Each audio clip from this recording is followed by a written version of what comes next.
प्यार भरा नमस्कार। एंड मेरे पास लफ्ज़ नहीं है बयां करने को कि मैं कितना खुश इस वक्त फील कर रहा हूँ, क्योंकि ये मेरी सबसे फेवरेट टीम है जिनके साथ आज मैं बातचीत कर रहा हूँ। और आप सब लोग मेरे बहुत ही प्यारे, बहुत ही अजीज हैं। I love you all very much. जो नए लोग होंगे वो थोड़ा सा समझ नहीं पा रहे होंगे कि ये बिजनेस मीटिंग है जहाँ पर इस तरह से प्यार मोहब्बत की बातें हो रही है या क्या है।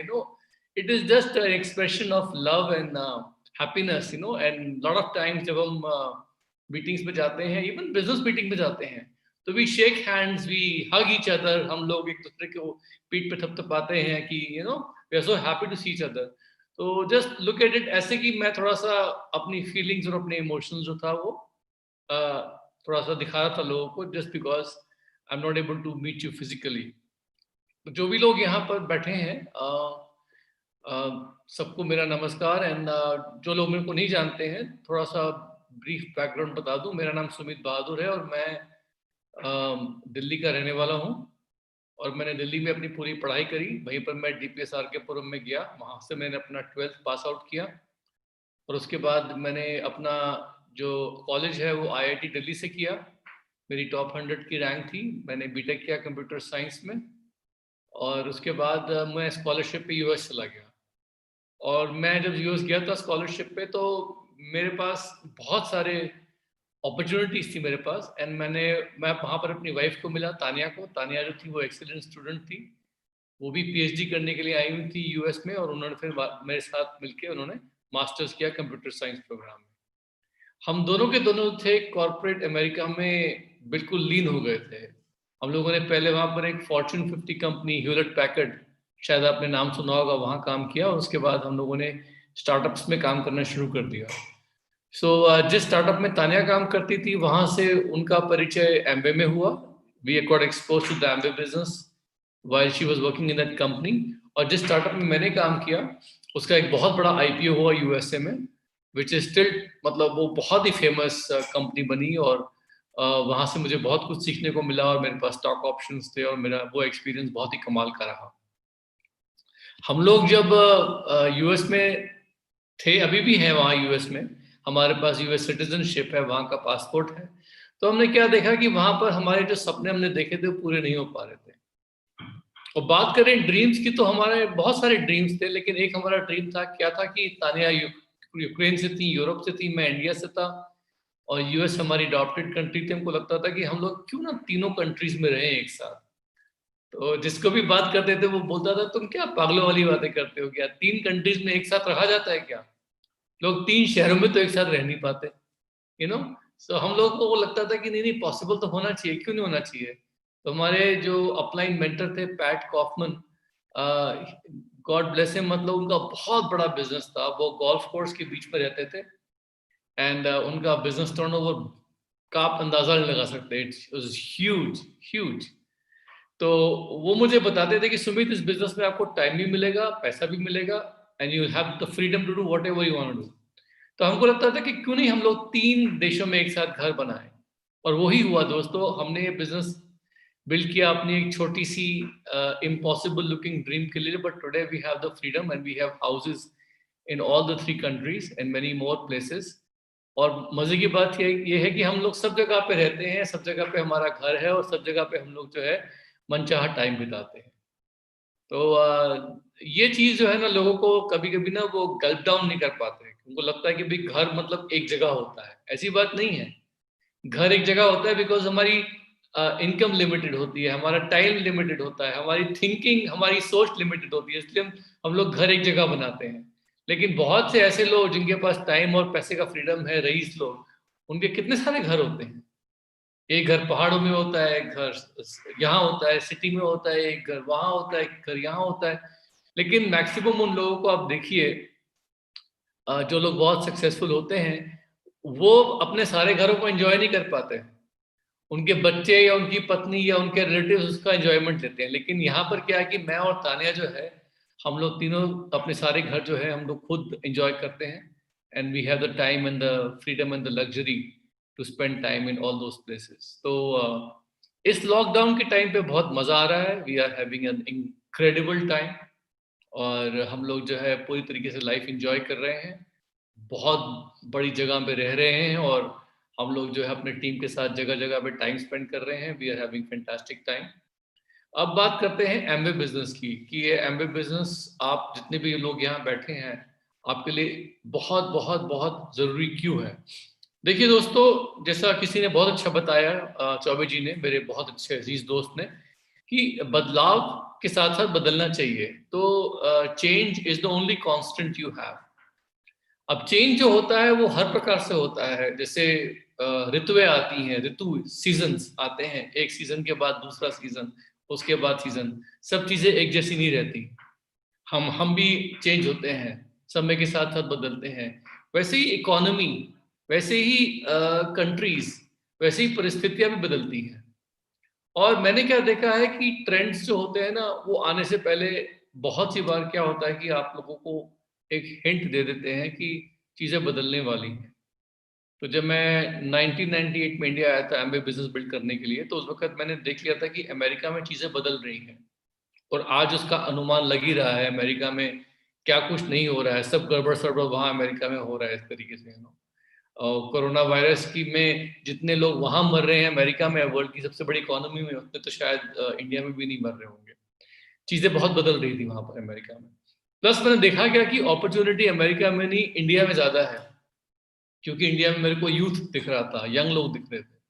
साथ साथ मुझे पता था कि इंडिया में जो चीजें हैं ना वो अभी बन रही हैं। अमेरिका तो एकदम सजा धजा ऑलरेडी तैयार है। So I could make out कि things are going to go downhill there, but India में तो सिर्फ ऊपर ऊपर ऊपर ऊपर ऊपर ही जाएंगे। तो 1998 में हम लोगों ने एक बोल्ड डिसीजन लिया कि क्यों नहीं हम लोग जो है इंडिया में आते हैं और वो भी एमवे बिजनेस बिल्ड करते हैं, किसी और वजह से नहीं, एमवे बिजनेस बिल्ड करने के लिए। तो हमें इंडिया का पोटेंशियल बहुत बड़ा दिखा। हमको लगा कि India will be a huge billion dollar market और इंडिया में एक बहुत बड़ा यूथ है जो अपॉर्चुनिटीज खोज रहा है। सो एमवे का जो गाइडेड एंटरप्रेन्योरशिप मॉडल है वो इंडिया की साइकी को एकदम फिट बैठता है, बिकॉज इंडिया जो है उसमें हम लोग टीचर को बहुत बड़ा मानते हैं। तो गुरु एक प्रथा है कि हर व्यक्ति को पता है गुरु क्या होता है, और हमारे बिजनेस में जो मेंटरशिप प्रोग्राम है वो एक प्रकार से हमारा जो इंडिया में रिस्पेक्ट देते हैं टीचर को, गुरु को, उसी की तरह है। So Amway is a guided entrepreneurship model, जिसमें एंटरप्रेन्योरशिप जो है वो गाइड कौन करता है, वो गाइड करता है आपका मेंटर। मेंटर वो होता है जो काम करके दिखाता है, सिर्फ बातें नहीं बताते हैं, वो भाषण नहीं देते, वो करके दिखाते हैं, यू नो, और स्ट्रिक्टली दिखाते हैं, स्ट्रिक्टली। तो यहाँ पर मेरे को, आई वॉज वेरी लकी कि मेरे को एक बहुत अच्छे मेंटर मिले पैट कॉफमन के रूप में, हु वॉज वेरी सक्सेसफुल। और इंडिया में आने के बाद मैंने उन्हीं की टीचिंग्स को अप्लाई किया और यहाँ पर बहुत सारे जबरदस्त लोग मेरे को मिले, हमारी टीम बनी। और यहाँ पर लोग इतने सक्सेसफुल हुए, इतने सक्सेसफुल हुए कि I have seen peoples lives getting change, you know, like Chandraprabha, Manoj Thapak, amazing amazing couple. उनकी फैमिली को मैंने, उनको बच्चों को, everybody I seen them from ground level up. और उनको मैंने और संदीप शर्मा ने मिलकर जब इस बिजनेस में गाइड करना शुरू किया, so today they are so successful कि पूरे इंडिया में उनका नाम है। Everywhere people want to learn from him. वो रिक्वेस्ट देते हैं, प्लीज मनोज सापक को बोलिए कुछ देर आके हमारे लिए टीचिंग कर देंगे। उसके बाद उनकी टीम में भूप किशोर पलिया है, हेमा पलिया जी हैं, आर के नीलम चौबे हैं। इनका तो बहुत बड़ा बिजनेस है, they are huge, they are very big. And कहीं ना कहीं पर मेरे को और डॉक्टर संदीप शर्मा को, हम लोगों को बहुत ही फादरली प्राइड होती है इन सब लोगों को देख के। इंडिया में इस वक्त पोटेंशियल ये है कि हम लोगों का बिजनेस जो है वो 4-5 गुना तो अगले 3-4 सालों में ग्रो करेगा, बट मेरे को लगता है कि लॉन्ग टर्म जो है, अगले 10-15 साल में, 20 साल में देखा जाए तो इंडिया का टर्नओवर जो है वो मोर देन 10-15 टाइम्स ग्रो करेगा। जो पूरा इंडिया, वर्ल्ड का टर्नओवर है एमवे का, वो अकेला इंडिया कर सकता है। क्योंकि इंडिया जो है, इंडिया में हमारा इस वक्त एक ऐसा फेज आ रहा है जब डायरेक्ट सेलिंग को, ई कॉमर्स को लोग बहुत ज्यादा प्रेफर कर रहे हैं। और ई कॉमर्स में सबसे ज्यादा कंपनियां वो काम करेंगी जिनके खुद के पेटेंट्स हैं, जिनकी खुद की R&D है, जिनके खुद के मैन्युफैक्चरिंग है। सिर्फ अच्छा प्लान लाने से काम नहीं चलेगा, आपको अच्छे प्रोडक्ट्स जो आप खुद मैन्युफैक्चर करते हैं, जिसमें आपका खुद R&D है, वो भी आपको प्रोड्यूस करने पड़ेंगे, पैदा करने पड़ेंगे इंडिया में। और वहां पर एमवे से बड़ी तो कोई कंपनी है नहीं, बिकॉज एमवे ने ये R&D करके अपने इंडिया में इतना बड़ा एक प्लांट लगाया है जहां पर सारे के इनके इंडिया के प्रोडक्ट जो है मैन्युफैक्चर होते हैं। सो हम लोग जो है एम्प्लॉयमेंट जनरेटर भी हैं और एंटरप्रेन्योरशिप जनरेटर भी हैं। हम लोग एंटरप्रेन्योरशिप भी देते हैं और साथ साथ कंपनी जो है लोगों को एम्प्लॉयमेंट भी दे रही है। इस वक्त जो है पूरी तरीके से हमारा बिजनेस जो है ई कॉमर्स बिजनेस हो गया है। क्यों? बिकॉज कोरोना आने के बाद हम लोगों का जो ऑर्डरिंग था वो भी पूरा ऑनलाइन हो गया है, हमारी ट्रेनिंग एंड सपोर्ट भी ऑनलाइन हो गई है और हमारा जो प्लान होता है वो भी हम ऑनलाइन शेयर कर रहे हैं। मुझे लगता है कि ये एक चीज जो है हमारे सक्सेस को बहुत दूर लेके जाएगी, बहुत दूर। बिकॉज शुरू में क्या होता था ना कि हम लिमिटेड थे। जब मैं प्लान दिखाने आया करता था या जब आप भी लोग प्लान दिखाया करते थे करीब 1 साल पहले, तो आपको लोगों से अपॉइंटमेंट लेके उनसे मिलना पड़ता था फिजिकली। तो बहुत सी बार लोग अपॉइंटमेंट देते थे, 1 हफ्ते का, 2 हफ्ते आगे का या 5 दिन आगे का। और हम भी लोगों को कॉल करके जब अपॉइंटमेंट बुक करते थे तो वो बोलते थे कि इस वीक आपके पास वेंसडे या फ्राइडे में से कौन सा दिन सूटेबल है। हम लोग हमेशा अगले हफ्ते के लिए अपॉइंटमेंट लिया करते थे। अब सिचुएशन ये हो गई है कि जब मैं प्रॉस्पेक्ट्स को फोन करता हूं और बोलता हूं कि हम लोग ऑनलाइन मिल सकते हैं, तो लोग मुझे आधे घंटे आगे का प्लान टाइम देने को तैयार हो जाते हैं। यानी मैंने उनको कॉल अभी किया 9 बजे, तो लोग कभी कभी 9:30 बजे आधे घंटे बाद मिलने को तैयार हो जाते हैं जूम पे। तो कहाँ तो हम लोग अगले हफ्ते की बात क्या करते थे और कहाँ आधे घंटे बाद लोग मिल रहे हैं हम लोगों को। तो ये तो हमारे टाइम का इतना जबरदस्त उपयोग हो रहा है कि मैं क्या बताऊं। और पहले जहां पर लोग आनाकानी करते थे कि अच्छा बताते हैं, क्योंकि उनको लगता था कि मिलना मतलब ट्रैवल, उनके पास जाना पड़ेगा, वो या वो मेरे पास आएंगे या उनके घर पे जाएंगे या वो मेरे घर पे आएंगे। तो अब क्या है ना कि ऑनलाइन मिलने में लोग बहुत कंफर्टेबल हो गए हैं, and that is the new normal right now. और मैंने क्या देखा है कि इंडिया में टेक्नोलॉजी का अडॉप्शन बहुत तेजी से हो रहा है। आज हमारे घर पे ग्रोसरी, दूध, पिज्जा सब कुछ आ जाता है ऑनलाइन। हम लोग अपने ऑनलाइन बिल पे करते हैं, अपना मोबाइल बिल ऑनलाइन पे करते हैं, अपना इलेक्ट्रिसिटी का बिल ऑनलाइन पे करते हैं, इवन पानी का बिल भी ऑनलाइन पे कर देते हैं। गवर्नमेंट जो है वो टैक्स फाइलिंग वगैरह में हर चीज में online, banking online. Can you imagine, जब मैं इंडिया आया था तो लोग बोलते थे कि भाई साहब बैंकिंग तो नॉर्मल ऑनलाइन होगी नहीं कभी, पता नहीं कौन क्या कर दे। लोग अपनी पासबुक लेके जाया करते थे, बैंक में फॉर्म निकालते थे, फॉर्म भरते थे, लाइन में लगते थे, ये वो दिस दैट। आजकल डिजिटल पेमेंट्स हो रही है, डिजिटली पैसा रिसीव कर रहे हैं लोग, और सारी बैंक्स भी ऑनलाइन हो गए हैं। मेरा प्रेडिक्शन ये है, मेरा मानना ये है कि इंडिया में आने वाले 5 साल में ही इतना परिवर्तन आ जाएगा कि शायद बैंक्स, शायद पोस्ट ऑफिस, सिनेमा घर, कपड़े लत्ते लेने के लिए आदमी शायद ही कभी बाहर जाया करेगा। बैंक्स तो ऑलरेडी काफी सारे मर्ज हो रहे हैं, बड़े बड़े बैंक्स, आपको पता है ना, बैंक्स 2-3 बैंक्स मर्ज हो जाते हैं। तो बैंक्स की संख्या भी कम हो जाएगी और उनकी ब्रांचेस भी कम हो जाएगी, और ब्रांचेस के अंदर बैठे हुए लोगों की संख्या भी कम हो जाएगी। यानी टोटल मिला के मेरे को लगता है बैंक्स जाना ही बहुत कम हो जाएगा हमारा, और 5 साल बाद तो दिखेंगे नहीं लोग बैंक जाते हुए।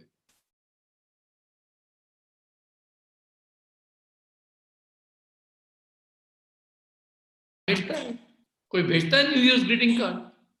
इवन तो आजकल शादी ब्याह में भी जो है ना, लोग अपने कार्ड जो है ना वो ईमेल पे भेजते हैं, शादी ब्याह में भी। और जब मैं इंडिया आया था तो देखता था कि शादी ब्याह का एक ट्रेंड चल रहा है, धीमे धीमे शादियां बड़ी बड़ी बड़ी बड़ी बड़ी हो रही थी, और उसके बाद एक पॉइंट तो ऐसा आया कि मतलब लोग शादियों में मतलब क्या कुछ नहीं करते थे, इसको बुला लेते थे, उसको बुला लेते थे, बड़ी बड़ी वेडिंग होती थी और सबको खाना देते थे, ये वो दे सर। अब मैं क्या देख रहा हूँ कि पूरा रिवर्स ट्रेंड हो रहा है। आजकल जो वेडिंग्स होती है ना उसे कहते हैं डेस्टिनेशन वेडिंग। हमारे जितने भी फ्रेंड्स हैं उनके घरों में वेडिंग हो रही है, वो कहते हैं सर डेस्टिनेशन वेडिंग है। क्या मतलब? अभी किसी की वेडिंग है, वो बता रहे थे कि महाबलीपुरम जाएंगे, लेकिन पूरी फैमिली को, सबको इकट्ठा करने के बजाय सिर्फ 300 लोगों को उन्होंने लिमिटेड इनविटेशन दिया, बस ये 300 लोग जाएंगे। और जो लड़का और लड़की शादी कर रहे हैं वो चाहते हैं हम लोग अपनी हैप्पी मेमोरीज क्रिएट करें, 3 दिन का एक डेस्टिनेशन वेडिंग। तो अब धीमे धीमे लोग जो है ना वो उकता गए हैं, बड़े बड़े बड़े बड़े शादी ब्याह में इसको बुला लो, उसको बुला लो, उसको बुला लो, कोई छूट ना जाए, ये वो करते करते अब कम लोगों के साथ डेस्टिनेशन वेडिंग, बाकी लोगों के लिए बस एक पब्लिक रिसेप्शन, खत्म। अब पूरी तरीके से इंडिया में सब कुछ जो है वो ट्रेंड चेंज हो रहे हैं।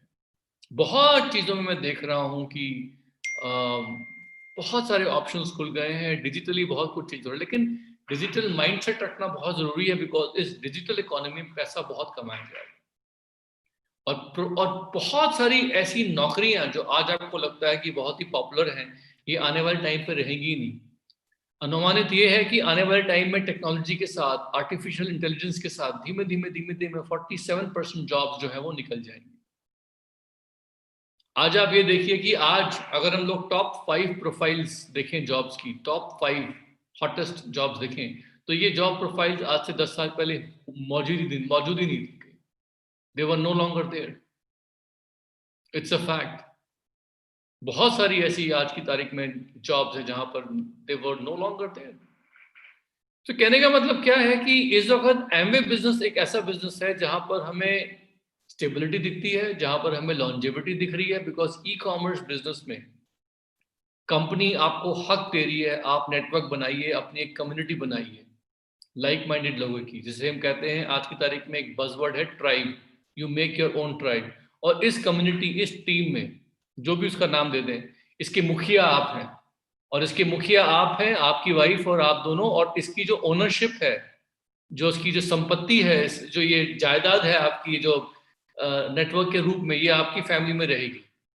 बल्कि कंपनी जो है एमवे आपको सक्सेशन प्लानिंग करने के लिए हेल्प भी करती है जब आपका पिन बहुत बड़ा हो जाता है अलग से। और फिर इस पूरे के पूरे कम्युनिटी में, पूरी से पूरी टीम में जितना भी टर्नओवर जनरेट होगा हर तरह के प्रोडक्ट से, वो टर्नओवर जो होता है उसका बेनिफिट आपको मिलने वाला है। तो इस वक्त जो है, सबसे पहली बात तो मैं आप लोगों को ये बताना चाहता हूं कि पुराने तरीके से जो काम कर रहे थे लोग, जिस प्रकार से फिजिकली जा जाके लोगों से मिलना, अभी अपनी सोच बदल दीजिए, क्योंकि डिजिटल माइंडसेट रखना बहुत जरूरी है। टेक्नोलॉजी का उपयोग करना और डिजिटल माइंडसेट रखना, दोनों में अंतर है। फॉर एग्जाम्पल देता हूं मैं, कि अगर हम लोग जो हैं ग्रोसरीज खरीदने के लिए जाते हैं मार्केट में, और वहां जाके ग्रोसरीज खरीदने के बाद जो पेमेंट है वो हम लोग पेटीएम से करते हैं। तो हम लोग टेक्नोलॉजी का उपयोग तो कर रहे हैं पेमेंट करने के लिए, लेकिन हम लोगों का डिजिटल माइंडसेट नहीं है, क्योंकि अगर डिजिटल माइंडसेट होता तो शायद हम लोग घर से ही ऑनलाइन उसको ऑर्डर करते और सब कुछ ऑनलाइन कर लेते। समझ रहे आप मेरी बात? I am just giving you an example कि बहुत सी बार हम लोग जो है पुराने तरीके से काम अभी भी करते हैं, लेकिन डिजिटल माइंडसेट रखते हैं। जैसे कभी कभी क्या होता है, किसी जगह पे जाते हैं जहां जाने की जरूरत नहीं होती है, और वहां पर जाने के बाद केवल पेमेंट जो है हम ऑनलाइन पेटीएम से कर देते हैं, बस से। तो ये चीज जो है, ये हम लोगों को समझनी पड़ेगी कि इस वक्त हमारा जो माइंडसेट है वो डिजिटल माइंडसेट होना चाहिए, नंबर 1। आई होप आप सब लोग जो है ये बात समझ पा रहे हैं। दूसरी बात जो मैं आपको बताना चाहता हूँ वो ये है कि एमबे बिजनेस आपके बिना भी चलने वाला है और बहुत बड़ा होगा। अगर आप में से बहुत से लोग ऐसे हैं तो ये सोच लेते हैं कि हम तो नहीं बदलेंगे, हम तो वैसे ही हैं, हम लोगों को तो ये प्रोडक्ट की पकड़ है, हम इसी प्रोडक्ट से बिजनेस बिल्ड कर लेंगे, इसी प्रोडक्ट से डायमंड ले जाएंगे। नहीं, आपका पास एमवे के बहुत सारे प्रोडक्ट्स हैं, आपको सारे के सारे प्रोडक्ट्स यूज करने हैं, डाइवर्सिफाइड रहना है, और दूसरे अपने काम करने के तरीके को बदलना पड़ेगा। रिलेशनशिप्स, दोस्ती, भले ही आप लोग फिजिकली बिल्ड करें, लेकिन प्लान दिखाना, लोगों को स्पॉन्सर करना ऑनलाइन सीखना पड़ेगा। धीमे धीमे ऑर्डरिंग सब जगह पे होगी, एक दिन में प्रोडक्ट पहुंच जाएंगे। ऑर्डरिंग भी फिजिकली ऑनलाइन करनी पड़ेगी, सब काम के लिए ट्रेनिंग भी ऑनलाइन, मोटिवेशन भी ऑनलाइन। शुरू में नए लोगों के साथ रिलेशनशिप बिल्डिंग फिजिकली हो गई, लेकिन उसके बाद उसको आगे लाने में ऑनलाइन बहुत सहायता करता है। तो यहां पर जो है सारे प्रोडक्ट्स में हाथ रखिए, डाइवर्सिफाई रखिए, क्योंकि कब कहां मौका बदल जाएगा, कौन सा प्रोडक्ट हिट हो जाएगा, यू डोंट नो। न्यूट्रलाइट अभी टॉप पे है, क्योंकि न्यूट्रलाइट की सबको जरूरत है। आपको पता है च्यवनप्राश आने वाला है, आपको पता है 400 मिलीग्राम का बायोसी आने वाला है, टाइम रिलीज का, जो बहुत ही एडवांस टेक्नोलॉजी है। आपको पता है कि एमवे के कुछ कैटलॉग प्रोडक्ट्स भी आ जाएंगे जिसमें हम लोगों को प्रोडक्ट की जरूरत होती है फुल पीवी पे। तो बहुत सारी चीजें ऐसी हैं जो अब हमारे पास समय के साथ साथ आती रहेंगी, लेकिन अपने आप को वेल डाइवर्सिफाइड करना, ये नहीं कि सिर्फ आर्टिस्ट्री में या सिर्फ एप्सा में या सिर्फ एक ही प्रोडक्ट में रह के बिजनेस बिल्ड करना है। Keep your self well diversified, number 1। Number 2, digital खाली उपयोग मत करिए, डिजिटल माइंडसेट भी रखिए, बहुत जरूरी है। नंबर 3 जो बहुत इंपॉर्टेंट है वो ये है कि इस वक्त आप लोगों को हमेशा कुछ ना कुछ मिनिमम काम हर रोज करते रहना पड़ेगा। बहुत सी बात क्या होता है कि ना, हम लोगों को लगता है कि ये छोटे छोटे काम हर रोज बेसिस पे हम लोग क्यों करें, कैसे करें, क्या करें, क्योंकि हम लोगों को लगता है कुछ बड़ा काम करके बड़ा बिजनेस होगा। दोस्तों, मैंने देखा है कि इस बिजनेस में और लाइफ में छोटे छोटे काम जो है रोजमर्रा करने पे बहुत फायदा होता है। जैसे फॉर एग्जाम्पल, अगर मैं आपको बोलूं कि आपको सुबह उठ के केवल प्राणायाम करना चाहिए या मॉर्निंग में वॉक करनी चाहिए, आप एक दिन करोगे, 2 दिन करेंगे, लगता है कि क्या होगा इससे, एक हफ्ता कर लिया क्या होगा। लेकिन अगर आप लगातार 1 साल करोगे ना, तो आपको इमीडिएटली फायदा आना शुरू हो जाएगा, बहुत जबरदस्त फायदा, रात और दिन का अंतर, इस तरीके से। तो मैंने क्या देखा है कि छोटी छोटी चीजें अगर लंबे समय तक और लगातार करते रहते हैं, उसका बहुत बड़ा इफेक्ट आता है। इतना बड़ा इफेक्ट कि मतलब उसका एंड रिजल्ट क्या होगा उसका अनुमान लगाना मुश्किल है। तो छोटी छोटी चीजें क्या है इस बिजनेस में कि मेकिंग श्योर कि आप लोग जो है हर रोज 10 फोन कॉल कर रहे हो, हर रोज कम से कम 1 मीटिंग कर रहे हो आप लोग, चाहे वो प्लान दिखाने का, चाहे वो प्रोडक्ट डेमो है। अब हर महीने जो है कम से कम आप लोगों का इतना मिनिमम टारगेट जो है टर्नओवर है वो करना है आपको, वो कर रहे हैं। 3 से 4 कस्टमर बनाए आपने। इस बिजनेस में कोई बड़ा बड़ा काम नहीं करना, आपके कम से कम अगर 25-30 कस्टमर बन जाते हैं over a period of time, जिनके साथ आप बिल्कुल अच्छे से रिलेशनशिप बिल्ड कर रहे हैं, तो उनके साथ आप जितना मर्जी पीवी करना चाहो करो, लेकिन आपको बहुत बहुत सारा काम नहीं करना। 25-30 कस्टमर और हर महीने एक फ्रंट लाइन डालना है, हर महीने किसी अच्छे आदमी को स्पॉन्सर करना है, जिसे आपने टटोला है, जिसको आपने परखा है, जिसको आपने प्री क्वालिफाई किया है। बिकॉज हमारे एंट्री मॉडल में बहुत सारे परिवर्तन हो गए, जिसमें एडीआर पे आदमी आता है, एडीएस बनता है, और एक मिनिमम स्टैंडर्ड के हिसाब से वो एडीएस बनता है, और उसमें वही आदमी सक्सेसफुल हो पाएगा जिसको हम लोगों ने थोड़ा सा आइडिया दिया है। तो मैं तो हमेशा लोगों को जब बिजनेस में लेके आता हूँ, मैंने सफलता की और बढ़ते कदम अपनी सीढ़ी में भी डाली है। यही बात मैं उनको हमेशा 5 सवाल करके टटोलता हूँ उनको बातों बातों में। पहला ये कि आपका टाइम कमिटमेंट इस बिजनेस में जो है कम से कम 10 से 15 घंटे होते हैं, वो वीक के डालने पड़ते हैं। आप इसके लिए तैयार हैं या नहीं है, यू नो। दूसरा, पैसे का कमिटमेंट कि इस बिजनेस को करने के लिए आपको अपने बाइंग हैबिट्स चेंज करनी पड़ेगी। सारे प्रोडक्ट घर पे जो है एमवे के आएंगे तो ही मतलब इसमें सफलता मिल पाएगी। थर्ड चीज, ड्रीम का, कि क्या इसमें कोई ऐसा, क्या क्या आपकी लाइफ में कोई परिवर्तन आएगा जब हम आपको हेल्प करेंगे प्लैटिनम जाने में? क्या प्लैटिनम लेवल पे 1 लाख रुपए पर मंथ में आपकी लाइफ में कोई बहुत बड़ा परिवर्तन आएगा? मैं उनके मुंह से सुनना चाहता हूँ, हाँ आएगा, यू नो।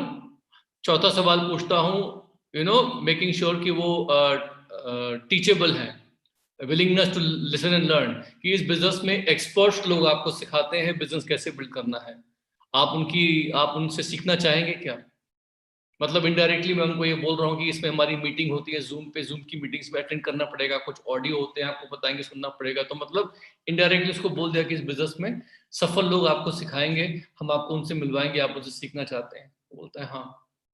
और लास्ट सवाल हमेशा उनसे पूछता हूँ कि माइंड सेट करने के लिए, कि आपको जब चैलेंजेस आएंगे थोड़े बहुत इस बिजनेस में, क्योंकि एक महीना, दूसरा महीना, मंथ टू मंथ चीजें जो होती है हमेशा एक समान नहीं रहती हैं, but you have to you know make a commitment.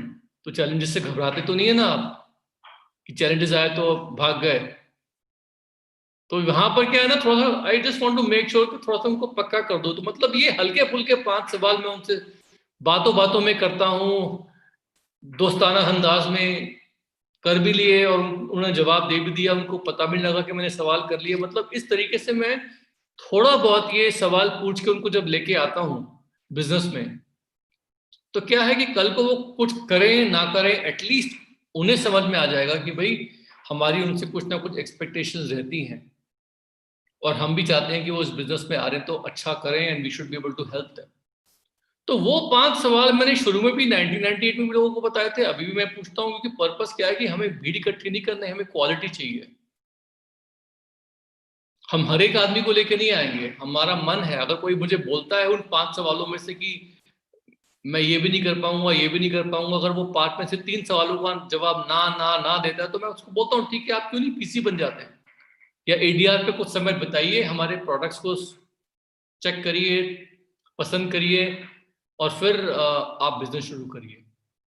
लेकिन अगर 5 सवाल में से ये लोग 4 या 5 का जवाब हाँ हाँ हाँ हमें देते हैं, कबूल कर लेते हैं, तो इसका मतलब है कि दे आर इंटरेस्टेड। तो मैंने क्या देखा है कि ये बहुत जरूरी है कि लोगों को सही माइंडसेट से बिजनेस पे लेके आया जाए, वो बहुत जरूरी है। और उसके बाद क्या होता है कि वो कुछ करे ना करें, सबकी परिस्थितियां एक जैसी नहीं होती हैं, बट स्टिल हमारे चांसेस बढ़ जाते हैं कि कल को वो हमें उंगली नहीं उठा सकते कि आपने हमको ये बताया नहीं। वी विल टेल देम कि इस बिजनेस में सफल होने के लिए हमने बताया था कि टाइम कमिटमेंट चाहिए होता, हमने बताया था कि बाइंग हैबिट्स चेंज करनी होती है, हमने बताया था कि भाई आपको हम मीटिंग्स के लिए इनवाइट करेंगे, सफल लोगों से मिलवाएंगे, you have to learn from them, because if somebody doesn't want to learn, हम इसे कैसे सिखा सकते हैं? अगर स्टूडेंट खुद ही ना सीखना चाहे तो टीचर कितना बढ़िया से बढ़िया क्यों ना हो, वो सिखा नहीं पाएगा। और लास्ट में माइंडसेट जानना जरूरी क्या है कि भाई वो स्ट्रांग है, मतलब उनका मन विचलित तो नहीं होगा, बिकॉज इस बिजनेस में चैलेंजेस आते हैं, अप्स एंड डाउन आते हैं, और हमें हमें हमेशा एक पॉजिटिव थिंकिंग रखनी पड़ती है, जिसमें हम हर नेगेटिव सिचुएशन में भी एक कुछ पॉजिटिव देखें। थैंकफुल एटीट्यूड हर जगह पे, हमेशा we have to be thankful. इस मामले में मेरी वाइफ बहुत, मतलब मैं उनको, आई रियली एडमायर हर, क्योंकि उनका हर सिचुएशन में शी इज ऑलवेज पॉजिटिव। हमेशा मैंने देखा है, जब मैं इंडिया आया था, और वो आपको पता ही है यूरोप से है, तो मुझे नहीं पता था कि इंडिया में वो कैसे एडजस्ट करेंगी, गर्मी, धूल, इससे वो क्या, क्योंकि सारी उम्र तो वो यूरोप में और अमेरिका में रही हैं। लेकिन उन्होंने बहुत अच्छे से एडजस्ट कर लिया, शी वॉज एंजॉइंग हरसेल्फ। हालांकि उनको इंडिया में शुरू में ये समझ में नहीं आता था कि यहाँ पर इतने नौकर चाकर क्यों है हर घर में काम करने वाले, क्योंकि जहां पर वो थी वहां पर सब काम लोग खुद किया करते हैं, और घर में इतने नौकर नहीं होते थे। मुझे याद है जब हम पहली बार लखनऊ गए थे, लखनऊ में, तो लखनऊ में रिक्शे होते हैं, पता है ना, रिक्शे जो चलाते हैं लोग। तो एक बार हम रिक्शे में बैठ के कहीं जा रहे थे, तो रिक्शा जब चढ़ाई पे आया, तो चढ़ाई पे आया तो रिक्शा वाला जो था ना, वो पहले तो वो चला रहा था बड़ी मुश्किल से, उसके बाद वो रिक्शे से उतर के ना अपने हाथ से ना खींचने लगा हम लोगों को। हम लोग बैठे हैं, वो रिक्शा खींच रहा है पैदल, तो मेरी वाइफ इमीडिएटली उतर गई रिक्शे से और पैदल चलने लगी। तो मैंने बोला क्या कर रहे हो? कह रही तुमने मुझे बताया कि भाई हम लोग तो स्ट्रांग है, वो हमें खींच रहा, हम रिक्शे पे बैठे हैं, अच्छा लगता है क्या? तो खैर वो चढ़ाई गई और वो चला गया। इस टाइप का उनका माइंडसेट है कि मतलब शी फील्स कि भाई यू नो।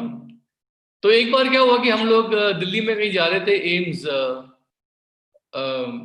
के चौराहे पे, तो वहां पर एक कोई कुछ लेडी थी, वो प्रेग्नेंट थी और वो गांव से आई थी, तो कुछ दिखा रही थी कि मेरे को पैसे चाहिए, पैसे चाहिए, मेरी घर में कोई प्रेग्नेंट है, मैं उसको एम्स लेके आई हूँ और पैसे चाहिए।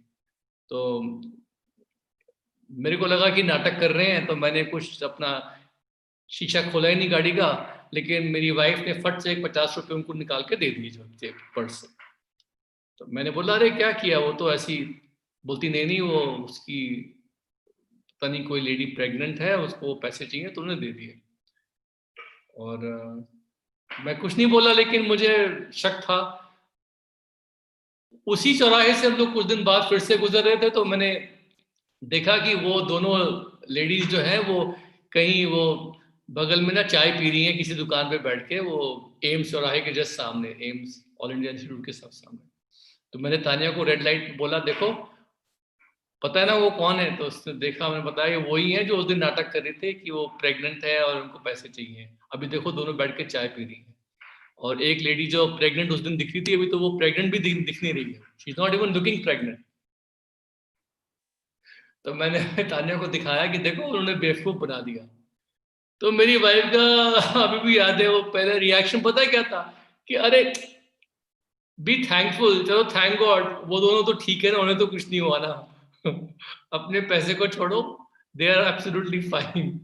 तो मेरे को लगा था कि मतलब इसमें हम लोग तो ये सोचते थे कि हमें बेवकूफ बना दिया, और उनका एटीट्यूड ये था कि चलो कोई थैंकफुल की मतलब किसी को कुछ हुआ नहीं, मतलब तो मैंने ये देखा है कि इस बिजनेस में ना बहुत ही बार हम लोगों को ना बड़ा इनोसेंट बन के ना बड़े हर सिचुएशन में एक थैंकफुल एटीट्यूड, जो दिखे थैंक यू, डाउनलाइन कुछ भी करता अरे यार कम से कम डाउनलाइन है तो हमारे पास, और कभी ये हो गया तो उसमें भी थैंकफुल। तो मतलब हर सिचुएशन में हमें अच्छा देखना होता है, ये इस बिजनेस की खासियत है, वरना ये बिजनेस करना बड़ा मुश्किल होता है हम लोगों को। अगर हम हर सिचुएशन में कुछ ना कुछ नेगेटिव खोजेंगे तो मिल जाएगा, लेकिन हर सिचुएशन में से कुछ थैंकफुल या कुछ पॉजिटिव निकालेंगे कि जिसके लिए हम भगवान को थैंक यू बोल सकें, दैट्स वेरी वंडरफुल। मैं तो हर रोज आई लर्न कि भाई इस बिजनेस में how to have an attitude of gratitude, वो बहुत जरूरी है।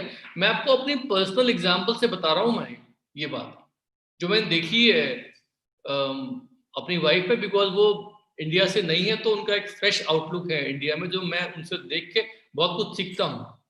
तो मैंने क्या देखा है कि इस बिजनेस में ये फ्रेश आउटलुक जिंदगी के प्रति, अपने ड्रीम्स के प्रति, लोगों के प्रति होना बहुत जरूरी है, बिकॉज हम टीम बिल्ड कर रहे हैं रियल लिविंग ह्यूमन बींग्स की, जिसमें हर ह्यूमन बींग का मेकअप डिफरेंट है, उसकी आत्मा, उसके अंदर बॉडी के सेल्स वगैरह सब डिफरेंट है, उसके परिस्थितियां, उसके पुराने एक्सपीरियंसेस डिफरेंट है, हर एक के ड्रीम्स, अपने सपने, और हर एक की चाहते फर्क फर्क है।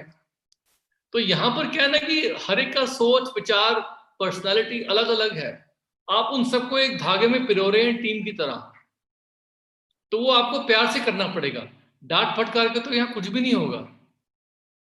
कभी कभी स्ट्रिक्टनेस चाहिए होती है, कभी कभी डांटना भी पड़ता है, जब प्यार हो जाता है तो डांटने का हक भी मिल जाता है, क्योंकि आप टीचर हैं, अगर स्टूडेंट को नहीं डांटेंगे तो कौन डांटेगा, लेकिन वो पहले हक हमको जीतना पड़ता है उनका। इसलिए आप सबके सब लोग यहाँ जितने भी बैठे हैं ना, अपनी टीम बनाइए और उनका पहले दिल जीतिए, मन जीतिए उनका। फिर जब वो आपको ये हक दे दे कि भाई आप उनकी, आप मुझे सक्सेस दिलाओ, फिर आप उनको प्यार से भी समझा सकते हैं और डांट के भी समझा सकते हैं। ये बहुत इंपॉर्टेंट चीज है। तो यहाँ पर हमारे बिजनेस में बढ़िया बात क्या है कि हमें रिलेशनशिप्स लोगों के साथ एक ही बार बिल्ड करनी होती है, बिकॉज इंडिया में जो लोग होते हैं ना वो बहुत करीब आ जाते हैं बहुत जल्दी, लेकिन एक बार आते हैं, समय बेशक लगे, लेकिन उसके बाद तो करीब ही रहते हैं वो। मतलब वो रिश्ता जो है वो लाइफ लाइफ क्या हो जाता है, मतलब उस वक्त पूरा।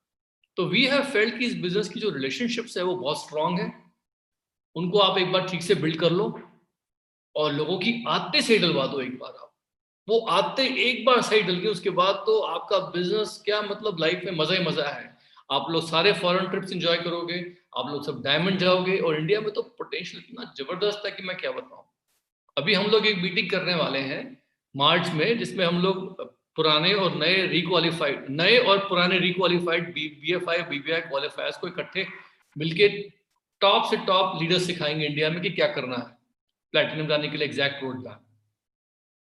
उसके लिए मैंने बताया था कि आप लोगों को 4 लेग जो है उस पर काम करिए, क्योंकि हम लोग को पता है कि एमवे BFI तो देता है 3 लेग पे, लेकिन हमारा ये अनुभव कहता है कि जो 4 लेग से पैसे लेता है BFI BBI में, जिसकी 4 लेग चलती हैं, तो उसका प्लेटिनम भी प्रॉफिटेबल होता है और उसको एमरल्ड जाने में टाइम नहीं लगता, और 4 लेग से जो एमरल्ड जाता है उसको डायमंड जाने में टाइम नहीं लगता, या कम समय लगता है बाकियों के मुकाबले में।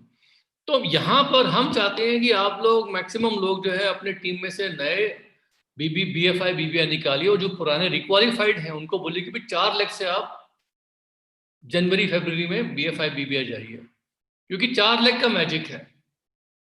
प्लैटिनम जाते जाते अगर आप वो 1.5-2 टांगों पे मतलब अटके रहे तो उसमें मतलब काम बिगड़ जाएगा।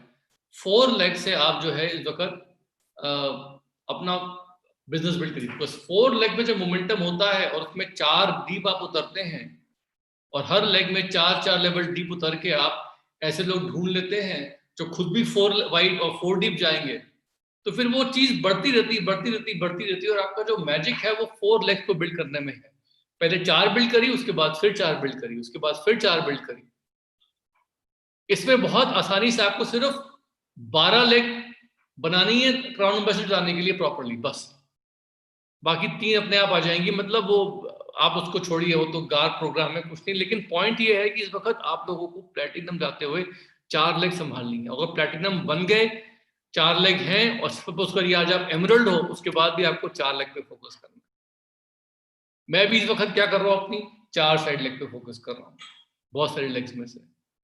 तो यहाँ पर इस वक्त मैजिक यही है कि आप सबके सब लोग जो है ना, केवल वो वॉल्यूम निकालने के चक्कर में या पीवी जनरेट करने के चक्कर में अपना स्ट्रक्चर मत भूल जाइए। That is the most important thing.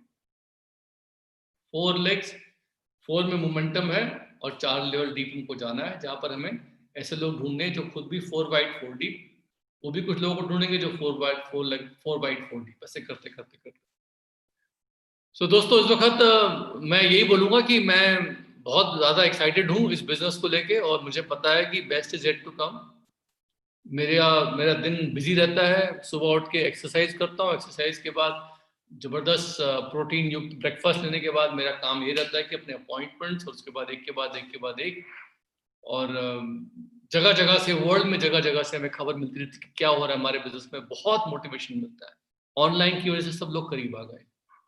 You have the best of the best leaders here. आप उनकी बात मानिए। I'm so proud of them, so proud of them. I'm so proud of the leadership of Manoj Chandra Prabha, and I'm so happy कि doctor Sanjeev Sharma वहां पर हैं। आप सब